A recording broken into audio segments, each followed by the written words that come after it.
Bismillahirrahmanirrahim. Dear students, Assalamu alaikum. This is chemistry class for grade 10 and I am here Ms. Zebunisa, your chemistry teacher. I hope you all are fine and doing well in your homes and enjoying the Ramzan.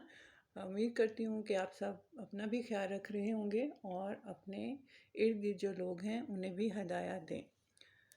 Students, we have started chapter number 9, Chemical Equilibrium. Today our topic is determining units of equilibrium constant. आज हम ये करेंगे कि हम unit कैसे जो है determine कर सकते हैं, जान सकते हैं equilibrium constant. First of all, before starting the solution, tell me what is the difference between Kc, this one, Kc, ये simple Kc है, and this Kc is equal to NO2 square bracket square NO24. अब क्या आप मुझे बता सकते हैं कि इन दोनों में डिफरेंस क्या है? नहीं ना. अब ये आप खुद सोच सकते हैं कि हमें हर वक्त रिवीजन की ज़रूरत होती है. So you have to keep in touch with your studies. So Kc is equilibrium constant. अगर आपसे कहा जाए कि इक्विलिब्रियम कांस्टेंट कैसे लिखेंगे, उसका सिंबल क्या होगा, तो आप उसको लिखेंगे सिंपली Kc. क्लियर? और अगर हो इक्विलिब्रियम कांस्टेंट एक्सप्रेशन लिखें किसी भी इक्वेशन के लिए, that is like this, product over reactant. ठीक है? Keep it in your mind कि equilibrium constant is only Kc and equilibrium constant expression is like this, Kc is equal to product over reactant. ये दोनों में difference आपने याद कर रखना है. Now we will start how to determine the unit of any chemical reaction or chemical equation. So we will start with this equation, N2O4 reversible reaction 2NO2.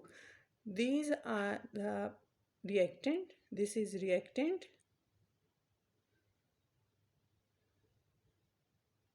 and this is product. ठीक है? Simple पहले आपको ये पता होना चाहिए reactant क्या है और प्रोडक्ट है. Then what you will do, you will write the Kc expression or equilibrium constant expression. This is equilibrium constant expression. आप वो इक्वेशन लिख लेंगे. ठीक है? दिस इज, तो ये मैंने लिख दिया है Kc is equal to product over reactant for this equation. Simple. Kc expression लिखने के बाद या इक्विलिब्रियम कांस्टेंट एक्सप्रेशन लिखने के बाद I am writing here again Kc expression, that is Kc is equal to product NO2 square bracket and number of moles raised to power 2. This one here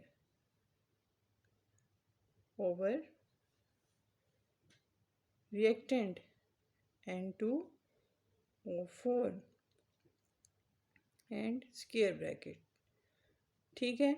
अब आपने ये याद रखना है स्टूडेंट्स कि जब भी हम Kc एक्सप्रेशन लिखते हैं तो स्टूडेंट मोस्टली क्या करते हैं कि जैसे ये NO2 है, इसके फार्मूला में 2 है, तो इस 2 को कोफिशिएंट को जो है बना देते हैं और स्क्वायर ब्रैकेट के जो है रेज़ टू पावर लिख देते हैं. ऐसा नहीं करना. These are the formulas.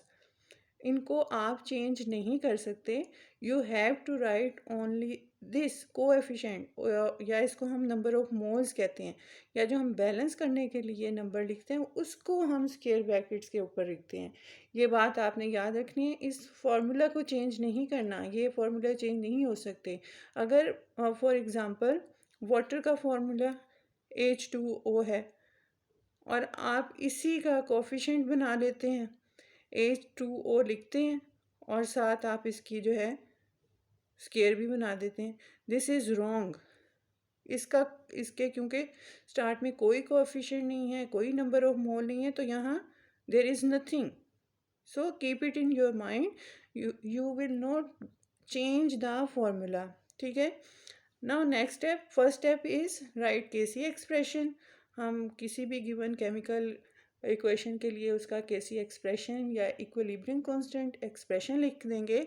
फिर हम उसमें unit put कर देंगे. ठीक है. Number of unit like this. Kc is equal to, अब NO2 की जगह आप लिखेंगे mole into decimetre square bracket -3 और ये square. Then you will write the units for N2O4. ये आप याद रखें, जो भी कोई रिएक्टेंट हो, जो भी कोई प्रोडक्ट हो, उसमें आप यही लिखेंगे mole into decimetre raised to power -3 हर एक के लिए. सिर्फ आपका ये नंबर जो है ये आपको बताएगा कि यूनिट क्या है. Next again mole decimetre raised to power -3 square bracket. अब इसकी कोई पार्ट नहीं है क्योंकि इसके साथ कोई कोएफिशिएंट नहीं है या नंबर ऑफ मोल नहीं है, as you can see in this equation. फिर अब ये क्योंकि ये स्क्वायर है, इसको ओपन करेंगे तो ये होगा mole decimetre raised to power -3 square bracket into mole decimetre -3. ये हमने स्क्वायर ओपन कर दिया. आप डायरेक्ट भी कर सकते हैं, ये सिर्फ मैं इसलिए बता रही हूँ कि यहाँ 3 भी हो सकता है, 4 भी हो सकता है, तो आप डायरेक्ट भी कर सकते हैं. लेकिन for your convenience I am opening this square again mole into decimetre raised to power -3 and square bracket. अब हम कैंसिल कर देंगे this from this. So unit of Kc